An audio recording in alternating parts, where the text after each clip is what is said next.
ABC news ముందుగా headlines. రాజకీయాల్లో ఎవరు శాశ్వతం కాదని, దేశం, ప్రజాస్వామ్యం, రాజకీయ పార్టీలు శాశ్వతమని టీడీపీ అధినేత చంద్రబాబు వెల్లడి. రాజకీయ పార్టీలు సక్రమంగా పనిచేస్తే మళ్లీ ప్రజలు ఆదరిస్తారన్న చంద్రబాబు, ఇంతటి చారిత్రాత్మకమైన విజయానికి కారణమైన ప్రతి ఒక్కరికి ధన్యవాదాలు తెలిపిన చంద్రబాబు. ఏపీ ఎన్నికల్లో చారిత్రాత్మక విజయం సాధించిన టీడీపీ అధినేత చంద్రబాబు ఈ నెల 9న ముఖ్యమంత్రిగా ప్రమాణ స్వీకారానికి ముహూర్తం ఖరారు. ప్రమాణ స్వీకారానికి హాజరు కానున్న ప్రధాని మోదీ పిలుపు మేరకు ఢిల్లీకి వెళ్లిన టీడీపీ అధినేత చంద్రబాబు, జనసేనాని పవన్ కళ్యాణ్లు మోదీ అధ్యక్షతన ఢిల్లీలో జరగనున్న ఎన్డీఏ భాగస్వామ్య పక్షాల సమావేశం హాజరు కావాలంటూ చంద్రబాబు, పవన్లకు మోదీ ఆహ్వానం. గుంటూరు తూర్పు నియోజకవర్గ శాసనసభ్యులుగా ఘన విజయం సాధించిన మహమ్మద్ నజీర్ మరియు గుంటూరు ఎంపీ పెమ్మసాని చంద్రశేఖర్ కి హృదయపూర్వక శుభాకాంక్షలు. డాక్టర్ శనక్యాల ఉమాశంకర్ మాట్లాడుతూ కూటమి తరపున పోటీ చేసి అత్యధిక మెజార్టీతో గెలిచిన టీడీపీ అభ్యర్థి మహమ్మద్ నజీర్ గారికి గుంటూరు తూర్పు నియోజకవర్గం బీజేపీ కన్వీనర్ గా శుభాకాంక్షలు తెలియజేస్తున్నాను. అదేవిధంగా ఆంధ్రప్రదేశ్ లో ఎన్డీఏ కూటమి అధికారంలోకి రావడం శుభపరిణామం. అదేవిధంగా విజయం సాధించిన నాయకులు అందరికీ హృదయపూర్వక శుభాకాంక్షలు. ఈ కార్యక్రమంలో గుంటూరు బీజేపీ తూర్పు నియోజకవర్గ మండల అధ్యక్షులు దుర్గాప్రసాద్, పురుషోత్తం, బ్రిజేష్, రామకృష్ణ, శ్రీనివాసు, వెంకటరమణ తదితరులు పాల్గొన్నారు. ఉమ్మడి గుంటూరు జిల్లా పార్టీ కార్యాలయంలో జనసేన పార్టీ పీఎస్సీ సభ్యులు, రాష్ట్ర ప్రధాన కార్యదర్శి బోనపోయిన శ్రీనివాస్ యాదవ్ ఆధ్వర్యంలో మన ఎన్డీఏ కూటమి ఘన విజయం సాధించినందున మరియు జనసేన పార్టీ అధ్యక్షులు పవన్ కళ్యాణ్ ఘన విజయం సాధించిన సందర్భంగా పత్రికా సమావేశం నిర్వహించడం జరిగింది. ఈ విజయోత్సవ వేడుకలు చాలా ఘనంగా నిర్వహించడం జరిగిందని తెలియజేశారు. కార్యక్రమంలో రాష్ట్ర జిల్లా, మండల, నగర నాయకులు, కార్యకర్తలు, వీర మహిళలు పాల్గొన్నారు. పారద్రోలటం కోసం పవన్ కళ్యాణ్ గారు ఏదైతే పిలుపునిచ్చారో, ఈ అవినీతి చక్రవర్తి జగన్మోహన్ రెడ్డిని ఇంటికి పంపిస్తాం, ప్రజలందరూ మాకు తోడుగా ఉండండి, ప్రజల కోసమే జనసేన పార్టీ పెట్టాం, ప్రజల కోసమే త్యాగం చేస్తూ ఉన్నాం, ఈ యొక్క రాష్ట్ర బాగు కోసమే టీడీపీతో కలుస్తున్నాం, బీజేపీతో పొత్తు పెట్టుకుంటాం అని చెప్పినందుకు ప్రజలందరూ కూడా మమ్మల్ని నమ్మారు. గతంలో 2014 నుండి ప్రత్యక్షంగా 2014 ఎన్నికల్లో పాల్గొనకపోయినా కూడా ఏదైతే చంద్రబాబు నాయుడు గారు నమ్మి ఆ రోజున మద్దతు ఇచ్చారో దానికి ప్రజలందరూ కూడా సహకరించారు. తర్వాత పరిణామంలో 2019లో పోటీ చేసినప్పుడు కూడా ప్రజలందరూ కూడా 7% ఓట్లతో ఆశీర్వదించడం జరిగింది. తర్వాత పరిణామంలో జగన్మోహన్ రెడ్డి గారు ముఖ్యమంత్రి అయిన తర్వాత ఎక్కడా కూడా పాలనని గాలి వదిలేసి బట్టలు నొక్కే కార్యక్రమంలో 30% కమిషన్కి బట్టలు నొక్కుంటూ కాలక్షేపం చేస్తూ పేదవారిని మోసం చేసినటువంటి విషయాన్ని మా అధ్యక్షుడు పవన్ కళ్యాణ్ గారు ప్రజలందరూ దృష్టికి తీసుకెళ్ళడం జరిగింది. ఆ విషయాన్ని ప్రజలందరూ నమ్మారు. ఆ యొక్క ప్రజలు నమ్మకమే ఈ రోజున భారీగా కూటమికి ఈ రోజున ఇన్ని సీట్లు రావటం, 11 సీట్లతో జగన్మోహన్ రెడ్డి అక్కడ ఆగిపోవడం జరిగింది.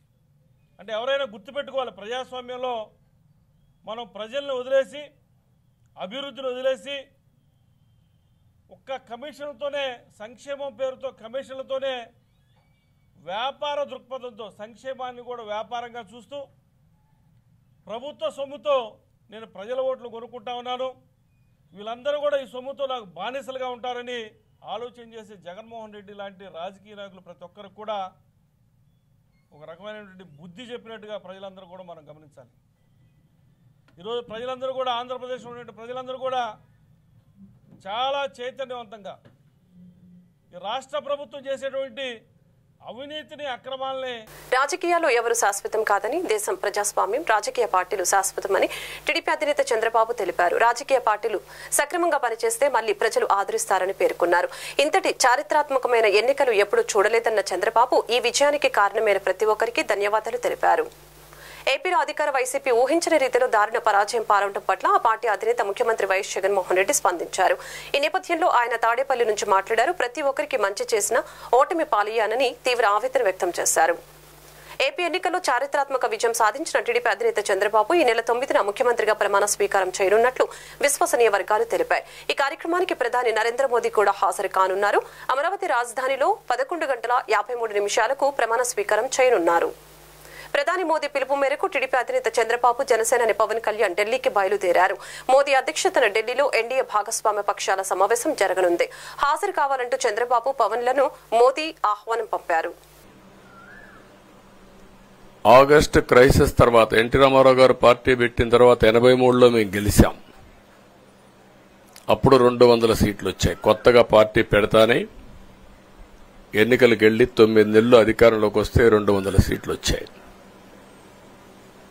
94లో మీరు ఒక్కసారి చూస్తే ప్రజా వ్యతిరేకం వల్ల 3 ముఖ్యమంత్రులు మారడం వల్ల ఆ రోజు మీరు ఎన్నికలు చూస్తే దగ్గర అపోజిషన్ పార్టీకి రిక్వైర్డ్ నెంబర్ అంటే అపోజిషన్ లీడర్గా వచ్చే స్టేటస్ రాకుండా వచ్చాయి. అవన్నిటిని వర్పించే విధంగా ఈసారి ఊహించని విధంగా వచ్చింది. అంటే దానికి కారణాలు నేను ఎక్కువ చెప్పక్కర్లేదు, అనుభవించిన ప్రజలకే అర్థమవుతుంది. ఎప్పుడైనా సరే ప్రజాస్వామ్యంలో ప్రాథమిక హక్కు మాట్లాడే స్వేచ్ఛ. ఆ స్వేచ్ఛనే కోల్పోవాల్సి వచ్చింది. అదే కాదు, బ్రతికే స్వేచ్ఛ, ఆస్తులు పెట్టుకునే స్వేచ్ఛ, ఇవన్నీ కోల్పోయే పరిస్థితి వచ్చింది. అందుకే మీరు చూస్తే మొన్న ఎలక్షన్లో సరే ఏ విధంగా మేమందరం కలిశాం అవన్నీ మాకంటే ముందు మీకే తెలుసు. కలిసినప్పుడు ఎవ్రీ ఈవెంట్ ఇవి వేదిక నుంచే ప్రారంభించాం. అక్కడి నుంచి ముందుకెళ్ళాం. ఆ రోజు చెప్పాం, ఈ రోజు ఒకటి చెప్తున్నాం. మా ఆలోచన ప్రజలు గెలవాలి, రాష్ట్రం నిలబడాలి. అంతవరకు సాధించగలిగాం. 55.38% ఓట్లు పడ్డాయి. దీంట్లో తెలుగుదేశానికి 45.60% పడ్డాయి. వైసీపీకి 39.37% పడ్డాయి. ఇది ఊహించినటువంటి ఒక్కొక్కసారి 95,000 మెజారిటీ. ఒకప్పుడు నేను చార్మినార్ ఎగ్జాంపుల్ చెప్పేవాడిని. చార్మినార్ అంటే అక్కడ ఎంఐఎం కంచుకోట, అక్కడ ఎప్పుడు ఎక్కువ ఓట్లు వచ్చేటివి. ఆ తర్వాత కుప్పం, సిద్దిపేట పోటీ పడేటి రెండో స్థానానికి. అప్పుడు కూడా 70,000, 80,000, 50,000 కాడ ఆగిపోయేవాళ్ళం. ఈసారి 95,000, 94,000, మళ్ళా 92,000, 91,000.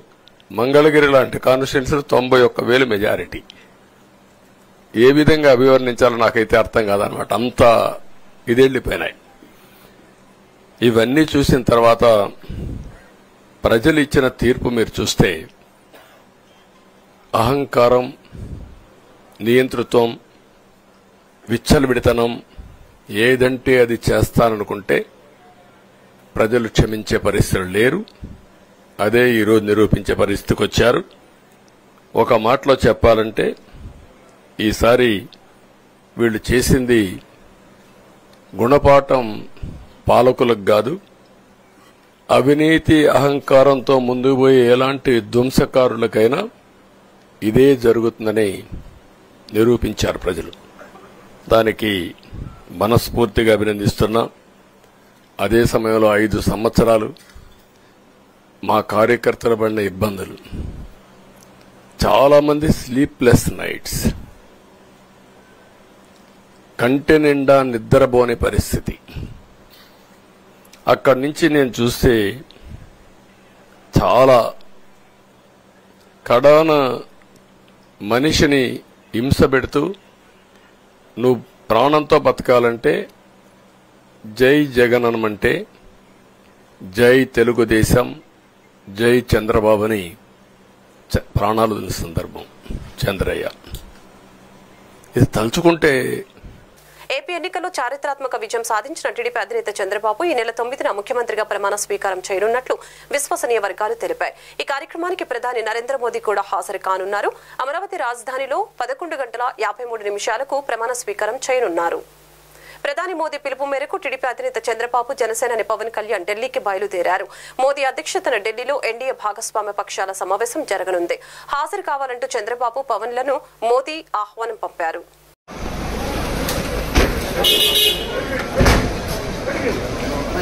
Side please.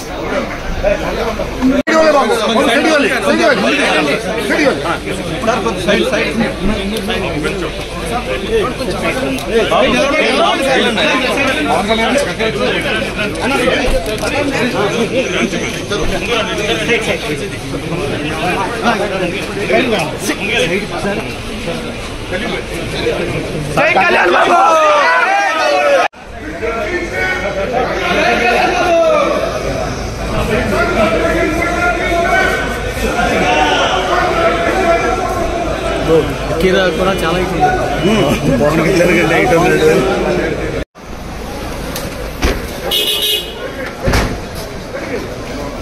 Side please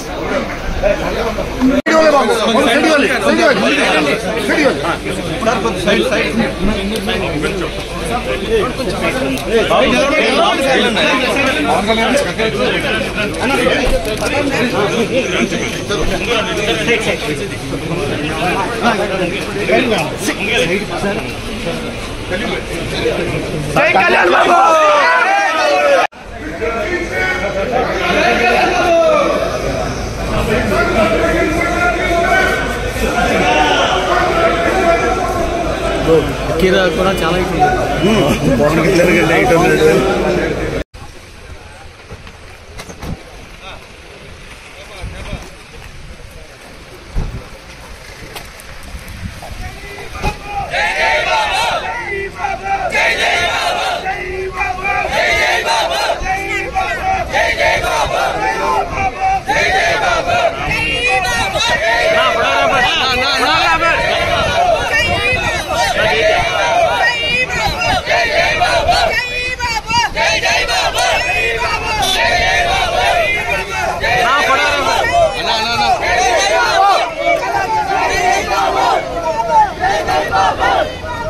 Guntur పశ్చిమ నియోజకవర్గం తెలుగుదేశం పార్టీ కార్యాలయం నందు అత్యధిక మెజారిటీతో గెలిచిన గుంటూరు గల్లా మాధవికి టీడీపీ శ్రేణులు కార్యకర్తలు పుష్పగుచ్చాలు అందజేసి శుభాకాంక్షలు తెలిపారు. ఈ సందర్భంగా గల్లా మాధవి మాట్లాడుతూ నా గెలుపు ప్రజా గెలుపు అని తెలిపారు. తమ ఓటును సైకిల్ గుర్తుపై వేసి ఎంత మెజారిటీతో నన్ను గెలిపించినా ప్రతి ఒక్కరికి పేరు పేరున ధన్యవాదాలు తెలిపారు. రాష్ట్రంలో 5 ఏళ్లుగా సాగుతున్న వైసీపీ అరాచక పాలనతో విసిగిపోయిన ప్రజలు తమ ఓటుతో వైసీపీని సాగనంపారని గుంటూరు పశ్చిమ నియోజకవర్గ ఎమ్మెల్యే గల్లా మాధవి తెలిపారు. కూటమి విజయంతో టీడీపీ, జనసేన, బీజేపీల నేతృత్వంలో ప్రజాప్రభుత్వం రానుందని తెలియజేశారు. చంద్రబాబు గారి సువర్ణ పరిపాలన ప్రజలకు చేరువ కానుందని హర్షం వ్యక్తం చేశారు. ఈరోజు అత్యంత భారీ మెజారిటీతో ప్రజలందరూ, కార్యకర్తలు, అభిమానులు అందరూ నన్ను గెలిపించి ఈరోజు ముందు నుంచారు. ఇది ప్రతి ఒక్కరి సమిష్టి కృషిగా నేను భావిస్తూ ఉన్నాను. ఇది సమిష్టి విజయంగా కూడా నేను భావిస్తున్నాను. ఎంతోమంది కార్యకర్తల వారి సహనానికి, ఓర్పుకి ఇది తార్కాణంగా భావిస్తున్నాను. నేను ప్రజలు ఎంత తీవ్రమైన అణిచివేతకి, అహంకారానికి, అన్యాయానికి గురయ్యారు, అవినీతికి గురయ్యారో ఈ యొక్క రిజల్ట్ ద్వారానే మనం చూసుకోవచ్చు. వాళ్ళని కేవలం 2 డిజిట్ల 11 అంకెలకు వదిలేశారు, 11వ నెంబర్కి వదిలేశారు అని అంటే ప్రజలు ఎంత తీవ్ర ఆవేదనతో ఈ 5 సంవత్సరాలు భరించి ఉన్నారో మనం అర్థం చేసుకోవాల్సిన విషయం ఉంది. ఇది ఘన విజయంగా కంటే కూడా భారీ బాధ్యతగా మేము ఫీల్ అవ్వాల్సిన పరిస్థితి ఈరోజు నెలకొంది ఈ రాష్ట్రంలో. ఎంత బాధ్యత అంటే ప్రజల యొక్క నమ్మకాన్ని నిలబెట్టే బాధ్యత, రాష్ట్రం ఒక 20 ఏళ్ళు వెనక్కి వెళ్ళిపోయిన పరిస్థితిని ముందుకు తీసుకురావాల్సిన బాధ్యత ఇప్పుడు మా మీద ఉన్నాయి. కాబట్టి ఇది మేము ముందుకు తీసుకెళ్లేదాకా కూడా ప్రజలు సంయమనం పాటిస్తూ, ఓర్పుతో మమ్మల్ని అర్థం చేసుకుంటూ, మేము వారి కోసమే ఉన్నామని నమ్ముతూ మా కోసం వారు ఉండాలి అని చెప్పి ప్రతి ఒక్కరిని కోరుకుంటున్నాను. గుంటూరు పశ్చిమ నియోజకవర్గాన్ని ప్రత్యేకించి మహిళామణులందరికీ కూడా పేరు పేరున పాదాభివందనం చేస్తున్నాను. ఒక చెల్లి పక్కన, ఒక అక్క పక్కన వారి బిడ్డగా భావిస్తే పక్కన ఎలా ఉంటారు అని ఈరోజు ఈ రిజల్టే చూపించింది. ప్రతి ఒక్క అన్నకి, అక్కకి, తమ్ముడికి, చెల్లికి కూడా నేను పేరు పేరున కృతజ్ఞతలు తెలియజేస్తున్నాను. ఈరోజు చంద్రబాబు నాయుడు గారు ఒక అద్భుతమైన అవకాశాన్ని ఇచ్చారు. నారా లోకేష్ గారు స్ఫూర్తితో, పవన్ కళ్యాణ్ అన్న ఆశీర్వాదంతో ఈరోజు నేను ముందుకి ప్రజాసేవ కోసం వచ్చాను. అదే బలంతో, అదే బలగంతో ఇక రానున్న 5 ఏళ్ళు కూడా ప్రజలతో, ప్రజల కోసమే మమేకమయ్యి వారికి సేవా మార్గంలోనే, ఆ సేవా తత్పరతతోనే ముందుకెళ్తాను అని చెప్పి చాలా ఆనందంగా, హర్షం వ్యక్తం చేస్తూ, ఇది గర్వంగా, గౌరవంగా భావిస్తూ ఈ పదవిని ఒక ఆయుధంలా కాకుండా, పెత్తనం చేసే ఒక ఆయుధంలా కాకుండా పనిముట్టుగా ప్రజలకి సేవను అందించే ఒక పనిముట్టుగా వాడుకుంటూ ప్రజలతోనే ఎప్పటికీ ఉంటాను అని చెప్పి ఇలాంటి ఒక అద్భుతమైన అవకాశాన్ని ఇచ్చి నన్ను ఇంత పెద్దపీటేసి ముందు నుంచి పెట్టిన ప్రతి ఒక్కరికి కూడా పేరు పేరున కృతజ్ఞతలు, ధన్యవాదాలు చెప్తున్నాను. ఆంధ్రప్రదేశ్లో ఇటీవల జరిగిన ఎన్నికలలో వైకాపా ప్రభుత్వం కులాల మధ్య, ప్రాంతాల మధ్య విద్వేషాలను రెచ్చగొట్టడాన్ని ఓటర్లు తిరస్కరించారని మాజీ మంత్రి వర్యులు డొక్కా మాణిక్య ప్రసాద్ పేర్కొన్నారు. ఈ నెల 5వ తేదీన గుంటూరులోని జన చైతన్య వేదిక హాలులో ఎన్నికల ఫలితాల విశ్లేషణపై జన చైతన్య వేదిక నిర్వహించిన సమావేశానికి డొక్కా మాణిక్య ప్రసాద్ ముఖ్య అతిథిగా విచ్చేసి ప్రసంగించారు. జనచైతన్య వేదిక రాష్ట్ర అధ్యక్షులు వల్లంరెడ్డి లక్ష్మణ్ రెడ్డి అధ్యక్షత వహించారు. డొక్కా మాణిక్య ప్రసాద్ ప్రసంగిస్తూ ప్రత్యర్థుల్ని తిట్టాలని, వారితో ఘర్షణ పడాలని సజ్జల రామకృష్ణారెడ్డి లాంటి వారు బోధించేవారని తెలిపారు. ఘర్షణల్ని ప్రేరేపించడం, ప్రజల మధ్య విద్వేషాలను రెచ్చగొట్టడం, ప్రత్యర్థుల్ని వెంటాడి వేటాడాన్ని ప్రజలు గమనించి సరైన సమయంలో సరైన తీర్పునిచ్చారని తెలిపారు. జన చైతన్య వేదిక రాష్ట్ర అధ్యక్షులు వల్లంరెడ్డి లక్ష్మణ్ రెడ్డి ప్రసంగిస్తూ వైకాపా పాలనలో జరిగిన అరాచకాలు, అవినీతిని ఆంధ్ర ఓటర్లు తిరస్కరించారని తెలిపారు. పోలీస్ వ్యవస్థను ఉపయోగించి ప్రత్యర్థులపై కేసులు పెట్టడం, భావ వ్యక్తీకరణకు అవకాశం ఇవ్వకపోవడం, 13.5 లక్షల కోట్లతో ఆంధ్రప్రదేశ్ ను అప్పుల ఊబిలోకి నెట్టడంపై ఆంధ్రప్రదేశ్ ఓటర్లు ఆగ్రహించారని తెలియజేశారు. పెట్టుబడుల్ని ఆకర్షించకపోవడం, పరిశ్రమల్ని ప్రోత్సహించకపోవడం, ఉపాధి, ఉద్యోగ కల్పనకు కృషి చేయకపోవడం, వ్యవస్థని ధ్వంసం చేయడం లాంటి చర్యల్ని నిరసిస్తూ ఓటర్లు తీర్పునిచ్చారని తెలియజేశారు. సచివాలయానికి కేవలం మంత్రివర్గ సమావేశానికి మాత్రమే హాజరు కావటం, ప్రజల సమస్యలపై చర్చించి నిర్ణయాలు తీసుకునే అవకాశం మంత్రులకు ఇవ్వకపోవటం, స్థానిక సంస్థలకు నిధులు కేటాయించకపోవటం లాంటి లోపాలతో వైకాపా ఘోరంగా ఓటమి పాలైందని తెలిపారు. ఈ కార్యక్రమంలో ప్రముఖ విద్యావేత్త professor DAR Subrahmanyam, Dikshita foundation convener Eddavalli Krishna, మానవతా పూర్వ కార్యదర్శి రమణబాబు, జన విజ్ఞాన వేదిక నేత గోరంట్ల వెంకట్రావు తదితరులు పాల్గొన్నారు. అది చెప్పడం ముఖ్యమంత్రి గారికి తనకు ఎవరైతే టార్గెట్ ఉంటాడో అది మామూలు సంభాషణ. నాకేం కాంట్రాక్ట్ లేవు, నాకేం ఉద్యోగాలు లేవు, నాకేం బిజినెస్ లేవు, ఏదో మానవ సంబంధాలు మాట్లాడతాం. అవి కూడా వేరే పార్టీ వాళ్ళతో మాట్లాడాను అనే ఒక కారణం చేత, అకారణం అంటే అతను వేరే ప్రతిపక్ష పార్టీకి సంబంధించిన వ్యక్తితో మాట్లాడాననే ఒక కారణం పెట్టి నన్ను రాజకీయంగా అతను వేధించాడు సజ్జల రామకృష్ణారెడ్డి. అందువల్ల ఆంధ్రప్రదేశ్లో పోల్ ట్యాపింగ్ మీద విచారణ జరగాలి. చాలామంది బాధితులు ఉన్నారు. ఫోన్ ట్యాపింగ్ అనేది నియంతృత్వానికి పరాకాష్ట. అంటే నీ పక్కన నువ్వు నమ్మట్లేదు. మానవ సంబంధాలు ఏదో మాట్లాడుకుంటారు, ఏవేవో సంబంధాలు ఉంటాయి. కనీసం గ్రామ సంబంధాలు ఉంటాయి, కుల సంబంధాలు ఉంటాయి, రాజకీయ సంబంధాలు ఉంటాయి, బిజినెస్ సంబంధాలు ఉంటాయి, రకరకాల సంబంధాలు. ఆ సంబంధాలు కూడా అనుమానించి ఆయనకి చాడీలు చెప్పి ఆయన్ని పాయిజన్ చేశాడు. సజ్జల రామకృష్ణారెడ్డి ఫోన్ ట్యాపింగ్ మీద విచారణ చేయించాలి. అతని పట్ల చట్ట ప్రకారం చర్య తీసుకొని డిమాండ్ చేస్తాను. ఆ చట్టం ఉంది, ఫోన్ ట్యాపింగ్ చట్టం ఉంది. ఫోన్ ట్యాపింగ్ చట్టం ప్రకారం నేనే బాధితుడు. నా ఫోనే ట్యాప్ చేశారు, నేనే దానికి సాక్ష్యం, నేనే బాధితుడిని. నన్ను జగన్మోహన్ రెడ్డి గారు దూరం చేసిందే సజ్జల రామకృష్ణారెడ్డి. వైఎస్ఆర్ కాంగ్రెస్ పార్టీ గత 7 సంవత్సరాల నుంచి ఎలాంటి సభ్యత్వం లేని పార్టీగా కొనసాగుతుంది. పార్టీ సభ్యత్వాలు ఉండవు, కమిటీలు ఉండవు, పార్టీ ఆఫీసులు ఉండవు, సమీక్షలు ఉండవు. కేవలం ఒక వ్యక్తి నేతృత్వంలో ఆ వ్యక్తి చుట్టూ ఒక 7-8 మంది భజన పనులతో ఈ పార్టీ కొనసాగింది. అందుకనే వాలంటీర్లను ఉపయోగించుకొని వారే మా సైనికులు, వారే మాకు పోలింగ్ ఏజెంట్లుగా ఉంటారు, వారే అవ్వల్ని తాతల్ని వెంట పెట్టుకుని ఓటేయిస్తారని పదే చెప్తున్న పరిస్థితి. ఈ ఎన్నికల్లో కూడా మనం గమనిస్తే కింది స్థాయి నాయకులు ఎక్కువ మంది కసిగా పనిచేయాలి, పార్టీని గెలిపించుకోవాలనే తపనతో పనిచేసిన పరిస్థితి కనపట్టలేదు. కారణం చాలామంది చిన్న కాంట్రాక్టర్లుగా ఉండి ఆ కాంట్రాక్ట్ డబ్బులు పొందలేని పరిస్థితి ఏర్పడటం, అవినీతి విపరీతమైన స్థాయిలో ఉండటం. గతంలో ఎప్పుడు ఒక కాంట్రాక్ట్కి డబ్బులు రావాలంటే ఆ డబ్బులు పొందడానికి, ఆ చెక్కు పొందడానికి 5%, 10%, 20% కమిషన్లు ఇచ్చిన పరిస్థితి గతంలో లేదు. ఈరోజు ఆ పరిస్థితి కూడా కొనసాగింది. యువత చాలా నిర్వీర్యమైపోయారు. ఒకవైపున కల్తీ మద్యంతోనూ, మరోవైపున ఉద్యోగ అవకాశాలు లేకపోవటం. ఉద్యోగాల కోసం చెన్నైకో, బెంగళూరుకో, హైదరాబాద్కో తరలిపోవాల్సిన పరిస్థితి వస్తూ ఉంటాం.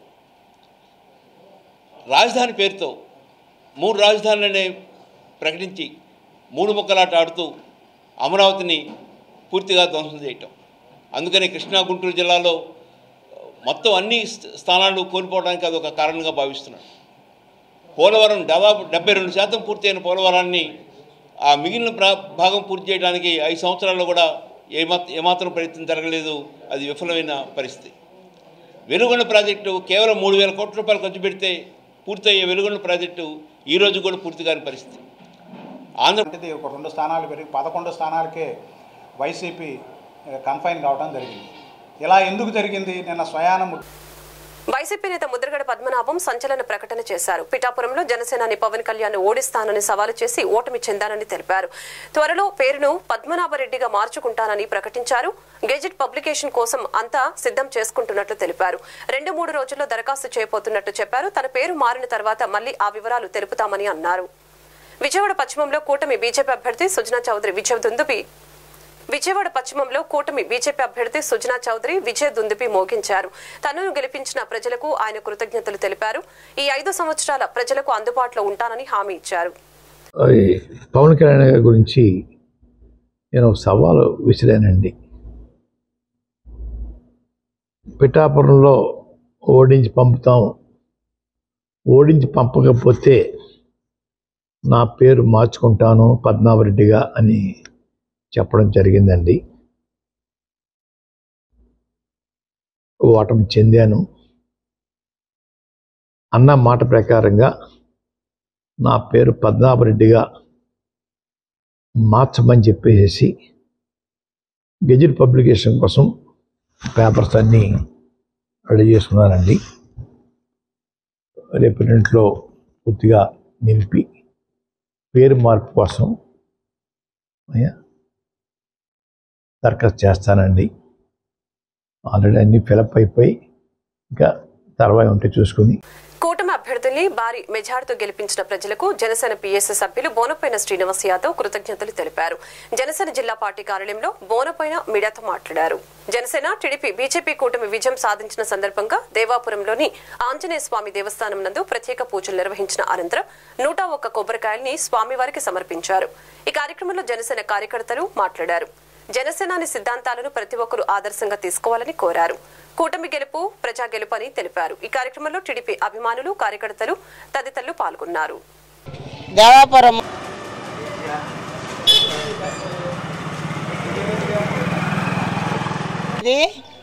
ఆయన సిద్ధాంతాలను మేము పాటిస్తాము. ఎన్డీఏ కూటమి ఆయన ఒప్పుకున్నాక ఆయన సిద్ధాంతాలు మేము పాటించి తెలుగుదేశానికి మేము మద్దతుగా ఉన్నాము. పవర్ స్టార్ పవన్ కళ్యాణ్ గారు గెలిచినందుకు మాకెంతో ఆనందంగా ఉంది. మేము ఇక్కడ సభ్యులు అందరం చేరి వినాయకుడికి ఇక్కడ ఆంజనేయుల స్వామికి కొబ్బరికాయలు అవి చెల్లించుకొని మేమెంతో సంతోషంగా సంబరాలు జరుపుకుంటున్నాము. జై జనసేన, జై పవర్ స్టార్. నా పేరు కాశీ. ఇక్కడ దేవపురం 4 లేళ్ళు ఆంజనేయ స్వామి గుడి దగ్గర 101 కొబ్బరికాయ కొట్టి ఈ అవినీతి పాలన అంతమించేలాగా మేము కృషి చేశాము. మంచి పనులు చేసాము. మేము అంతరించిపోయింది పార్టీ. ఇంకా ఈ జీవితంలో రాదు. 35 సంవత్సరాలు అన్నది ఇంకా అతనికి లేదు. 35 సంవత్సరాల చరిత్ర అంతరించిపోయింది. అది ఆ పవన్ కళ్యాణ్ గారికి హోమ్ మినిస్టర్ ఇవ్వాలని కోరుకుంటున్నాం మనస్ఫూర్తిగా. ఆంధ్రప్రదేశ్లో గడిచిన ఎన్నికలలో గుంటూరు కూటమి టీడీపీ అభ్యర్థి గల్లా మాధవి గెలిచిన సందర్భంగా విశ్వబ్రాహ్మణ సంఘం నాయకులు గల్లా మాధవికి అభినందనలు తెలియజేశారు. ఈ సందర్భంగా మాజీ విశ్వబ్రాహ్మణ కార్పొరేషన్ చైర్మన్ కనకాచారి మాట్లాడారు. నేటితో నరకాసుర వధ పూర్తయిందని తెలిపారు. ప్రజలందరూ సువర్ణ పాలనలో అడుగు పెడుతున్నారని అన్నారు. కూటమి టీడీపీ అభ్యర్థి గల్లా మాధవిని గెలిపించిన విశ్వబ్రాహ్మణ సోదరిమణుల్ని అందరినీ పేరు పేరున ధన్యవాదాలు తెలిపారు. కార్యక్రమంలో గుంటూరు జిల్లా విశ్వబ్రాహ్మణ కమ్యూనిటీ నాయకులు నాగేశ్వరాచారి, కడియాల సుబ్బారావు, విశ్వబ్రాహ్మణ సంఘం నాయకులు తదితరులు పాల్గొన్నారు. నరకాసుర వధ అయింది.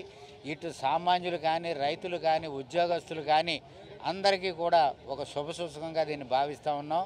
రాబోయే కాలంలో పిల్లలకి, నిరుద్యోగులకి ఉద్యోగ అవకాశాలు, అప్పుల పాలైన రాష్ట్రాన్ని ముందుకు తీసుకెళ్ళడం, అమరావతి రాజధాని అనేటువంటి ధ్యేయంతో రేపు 9వ తారీఖు మరి చంద్రబాబు నాయుడు గారు అమరావతిలోనే ఈ యొక్క ప్రమాణ స్వీకార కార్యక్రమం పెట్టడం కూడా జరుగుతూ ఉంది. కాబట్టి ఇదంతా శుభసూచకం.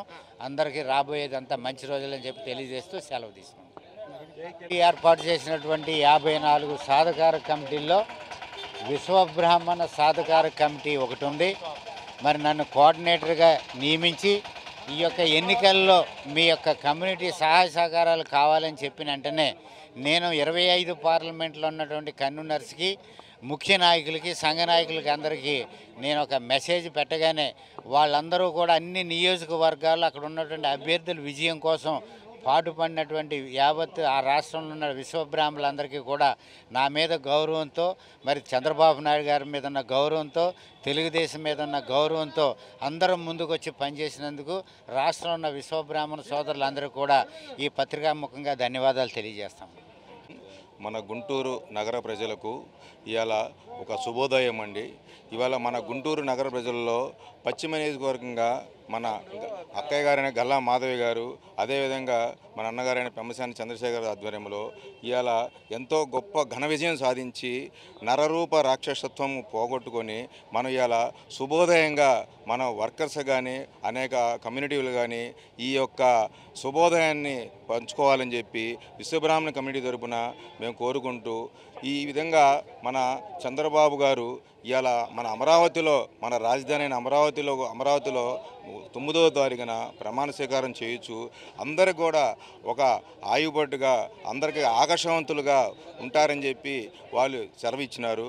అదేవిధంగా మన గుంటూరు పశ్చిమ నియోజకవర్గం మన గల్లా మాధవి అక్కయ్య గారు కూడా అందరితో కూడా సహోద్యోగులతో, చిన్నవారైనా చిన్న చిరు వ్యాపారస్తులు కానీ, అదేవిధంగా అందరిని కూడా కలుపుకొలుకుంటూ ఎంతో గొప్ప మెజారిటీ సాధించి ఇవాళ ఘన విజయం సాధించినందుకు చాలా సంతోషిస్తూ మా విశ్వబ్రాహ్మణ కమిటీ వాళ్ళు కానీ, అదేవిధంగా మాతో ఉన్న సన్నిహితులు కానీ, స్నేహిత మతంగా కానీ అన్ని రకాలుగా కూడా వారికి కృతజ్ఞతలు తెలుపుతూ, చంద్రబాబుపై పలు కేసులు, ఆయన అరెస్టుతో కీలక పాత్ర వహించిన సిఐడి అడిషనల్ డీజీ సంజయ్ సెలవుపై వెళ్లారు. వచ్చే నెల 3వ తేదీ వరకు ఆయన సెలవు పెట్టారు. వ్యక్తిగత కారణాలతో అమెరికా పర్యటనకు వెళ్తున్నట్లు ఆయన దరఖాస్తు చేసుకున్నారు. ఇటు ఉన్నత విద్యామండలి చైర్మన్ హేమచంద్రారెడ్డి కూడా రాజీనామా చేశారు. వార్తలు ముగించే ముందు ముఖ్యాంశాలు మరొకసారి. రాజకీయాల్లో ఎవరు శాశ్వతం కాదని, దేశం, ప్రజాస్వామ్యం, రాజకీయ పార్టీలు శాశ్వతమని టీడీపీ అధినేత చంద్రబాబు వెల్లడి. రాజకీయ పార్టీలు సక్రమంగా పనిచేస్తే మళ్లీ ప్రజలు ఆదరిస్తారన్న చంద్రబాబు, ఇంతటి చారిత్రాత్మకమైన విజయానికి కారణమైన ప్రతి ఒక్కరికి ధన్యవాదాలు తెలిపిన చంద్రబాబు. ఏపీ ఎన్నికల్లో చారిత్రాత్మక విజయం సాధించిన టీడీపీ అధినేత చంద్రబాబు ఈ నెల 9న ముఖ్యమంత్రిగా ప్రమాణ స్వీకారానికి ముహూర్తం ఖరారు. ప్రమాణ స్వీకారానికి హాజరు కానున్న ప్రధాని మోదీ పిలుపు మేరకు ఢిల్లీకి వెళ్లిన టీడీపీ అధినేత చంద్రబాబు, జనసేనాని పవన్ కళ్యాణ్లు. మోదీ అధ్యక్షతన ఢిల్లీలో జరగనున్న ఎన్డీఏ భాగస్వామ్య పక్షాల సమావేశం హాజరు కావాలంటూ చంద్రబాబు, పవన్లకు మోదీ ఆహ్వానం. ఈ వార్తలు ఇంతటితో సమాప్తం. మరొక బులెటిన్లో మళ్ళీ కలుద్దాం. నమస్కారం.